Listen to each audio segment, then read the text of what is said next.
வணக்கம். காஞ்சிகேசன் பேசுகிறேன். குட்டி கதை ஒன்று சொல்லிடலாமா? சரி. ஒருத்தர் என்ன பண்ணுறான், அன்னதானம் பண்ணணுன்னு ஒரு முடிவு பண்ணிட்டு அவனுக்கு தெரிஞ்சு எப்போ சம்பாதிக்க ஆரம்பிச்சு அதுலேருந்தே அன்னதானம் டெய்லி பண்ணுறான்.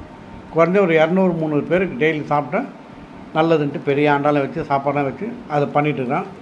இது இப்படியே நடந்துகிட்டு இருக்குது. எல்லா ஜனங்களும் அந்த ஊர் ஜனங்க, வெளியூர் ஜனங்கள் எல்லாம் வரும் போகிறவங்களாம் சாப்பிட்டு போகிறாங்க.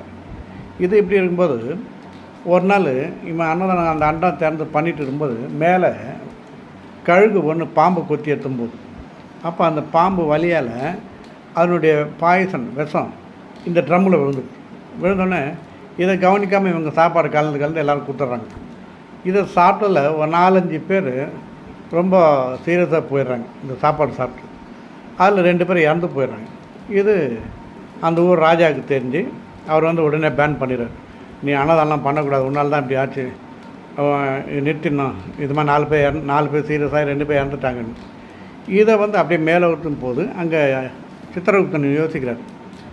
சித்திரகுப்தன் யோசனை பண்ணி யமதர்மன்ட்டு கேட்குறாரு, இது மாதிரி 2 பேர் இறந்துட்டாங்க, இதில் யார் மேலே நான் இது பண்ணுறது, 4 பேரையும் பிடிச்சிட்டுமா, யார் 4 பேருன்னு கேட்குறாரு யமதர்மன்.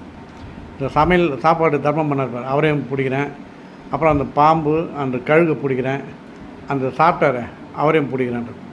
யாருக்கும் தண்டனை கிடையாது, எல்லாருமே ஒழுங்காக தான் பண்ணாங்க. அன்னதானம் அவர் நல்ல எண்ணத்தில் பண்ணியிருக்காரு.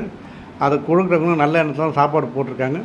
கழுகு பாம்பை பிடிச்ச அதனுடைய பசிக்காக பாம்பு விஷம் கேட்குறது, அது எப்படியாவது நம்மளை ரிலீஸ் பண்ணணும், விட்டுடணும், கை நழுவி நம்ம கீழே விழுந்தணுன்ட்டு அதனுடைய வலியை தாங்காமல் விஷம் கக்கிடுச்சு. அதனால் யார் மேலேயும் தப்பு கிடையாது.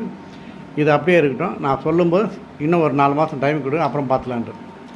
இது எப்படி இருக்கும்போது இந்த அன்னதானத்தை ட்ராப் பண்ணிடுறாங்களே, இந்த இவனுக்கு ரொம்ப கஷ்டமாயிடுது. மறுபடியும் ராஜாட்ட போய் கேட்குறான், என்னால் அன்னதானம் பண்ணாமல் இருக்க முடியல ராஜான்னு. சரி, பர்மிட் பண்ணிடுறாரு. ரைட், பண்ணிக்கோண்டு. இப்படி பண்ணும்போது ஒரு 200-300 பேர் சாப்பிட்டு இந்த இடத்துல ஒரு 50-60 பேர் தான் வராங்க. மீதி பேர்லாம் வரமாட்டாங்க. ஏன்டா வரமாட்டாங்க, நம்ம நல்லா தானே பண்ணுறோம், அதோட சிறப்பாக வேறு பண்ணுறோம் அப்படின்னு. இது என்னடான்னு யோசனை பண்ணு பார்த்தா அந்த எதிர்க்க கொஞ்சம் தள்ளி ஒரு திண்ணை மாதிரி கட்டியிருக்காங்க. அங்கே 4 பேர் உக்காந்துருக்காங்க. யாருன்னா அவங்ககிட்ட அட்ரஸ் கேட்குறாங்க.